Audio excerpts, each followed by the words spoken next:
Salut à tous, c'est Axel de testmobile.fr et on est à Samsung Impact et j'ai sous la main le Galaxy S3.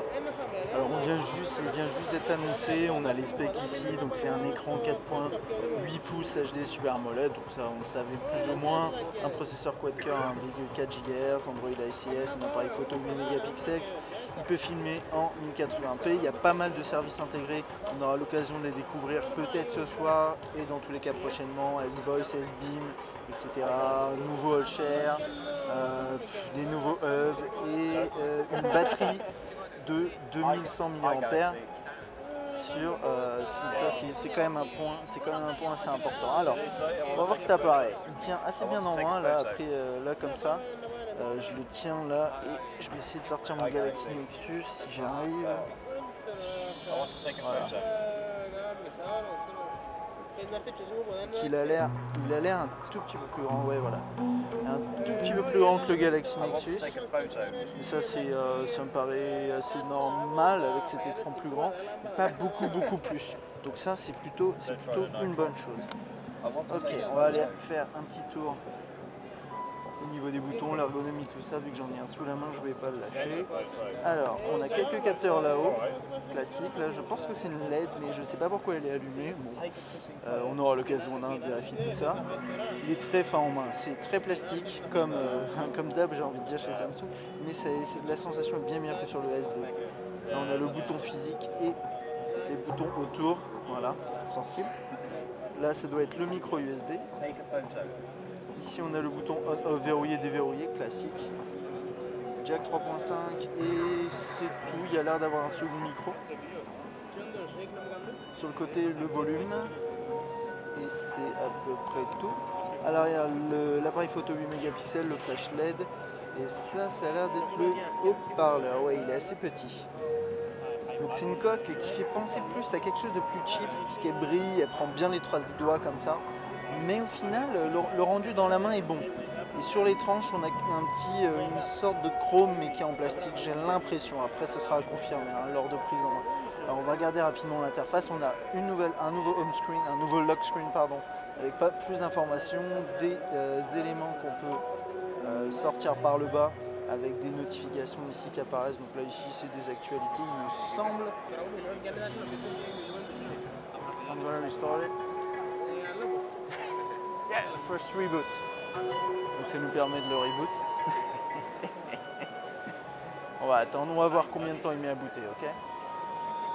Je vais pas couper la vidéo parce que c'est quand même intéressant. Alors n'oubliez pas que là c'est un appareil prototype, hein.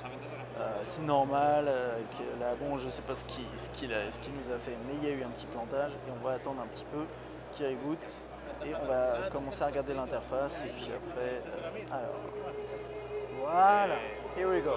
Ok, donc là on est dans l'interface. Qu'est-ce qu'on a? On a du ICS avec des contrôles en haut sur l'écran, enfin dans la barre de notification, ça marche assez bien.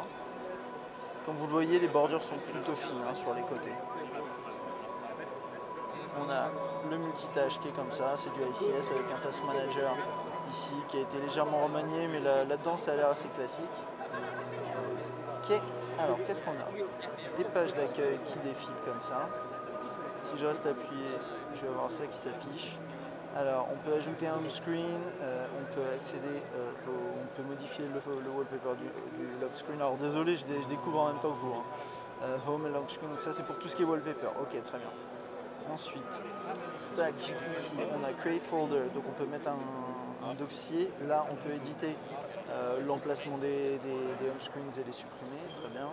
Qu'est-ce qu'on a comme widget? Si je reste appuyé là, pareil, j'imagine j'ai ça. On va aller voir si les widgets, voilà, les widgets ont été intégrés dans le menu.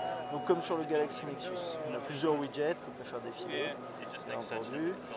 Et bon, on aura l'occasion de les découvrir un peu plus en détail. Je vois S-Memo ici, donc potentiellement des fonctionnalités un petit peu comme sur le Note. Ok. Qu'est-ce qu'on a d'autre? Je pense qu'on a des widgets qui se resize, on va essayer. Voilà, on peut resizer des widgets, redimensionner des widgets. Ça, c'est pas vraiment une surprise. On a ici le widget comme ça, widget multimédia, qui a l'air assez bien. Alors là, j'ai le son à fond, mais bien sûr, vous n'entendez pas. C'est pas étonnant. Hop, un widget qui s'appelle S-Suggest, qui à mon avis est un widget qui propose des contenus. Voilà, donc ça c'était pour tout ce qui est home screen. Allez, on va passer rapidement là-dedans. Ok, on peut passer un appel. L'interface a été remaniée. On a le log ici, les favoris et les contacts. Très bien. Tout ça, ça a l'air très classique. C'est extrêmement fluide malgré le fait que l'appareil est visiblement assez récent, quoi. Et l'écran est vraiment agréable à utiliser. Il répond très rapidement. Voilà, vous avez vu des petits effets là de transition quand on lance. Voilà, hop, voilà, tout ça, ça marche assez bien. Bien sûr, on a toute la partie messaging. Bam, avec des... Donc ça c'est classique hein, depuis le premier Galaxy S. Bam, le clavier. Hop, là on peut faire le copier-coller, tout ça. Voilà. Ça a l'air, pour l'instant ça a l'air assez classique. Il y a un truc que je voulais voir. Alors, c'est est-ce qu'on avait le système de colonnes. Non, là on l'a pas, mais peut-être que c'est quelque chose qui se met dans les settings. On aura l'occasion de voir ça prochainement. Qu'est-ce qu'on a d'autre? Alors, More Services, Music Player.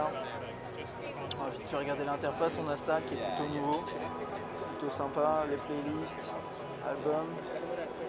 On n'a rien en mode de paysage. Ça c'est comme sur le S2. On a un explorateur de fichiers. On a un éditeur, photo-éditeur. Bon, ok, ça, de toute façon, ça ressemble à la même chose que ce qu'on avait avant. Bien sûr, il y a pas mal de fonctionnalités que je ne vais pas pouvoir étudier là. Hein. C'est vraiment très rapide. SMemo, vous avez vu. Donc on va retrouver des fonctionnalités type Galaxy Note. Alors, on va voir comment c'est intégré. Je ne sais pas si je vais avoir l'occasion de voir ça. Toc, voilà. Donc ok, donc là on peut mettre du texte, on peut dessiner. Donc ça c'est quelque chose de très très intéressant. J'ai hâte de pouvoir tester ça en profondeur. Donc ça, des fonctionnalités type Galaxy Note sur le S3, c'était quelque chose que j'attendais, je suis content de le voir ici. Ok, search, settings, on va juste aller voir rapidement les settings. Alors vous avez vu, hein, ça vous connaissez si vous avez vu ma vidéo de présentation du Galaxy S2 sur XCS. Et About Device c'est en 4.04 et c'est bien le i9300. Et puis je crois qu'on a fait à peu près le tour. Voilà, donc ça c'était pour ma première prise en main du Galaxy S3 à Samsung Unpacked 2012. À bientôt.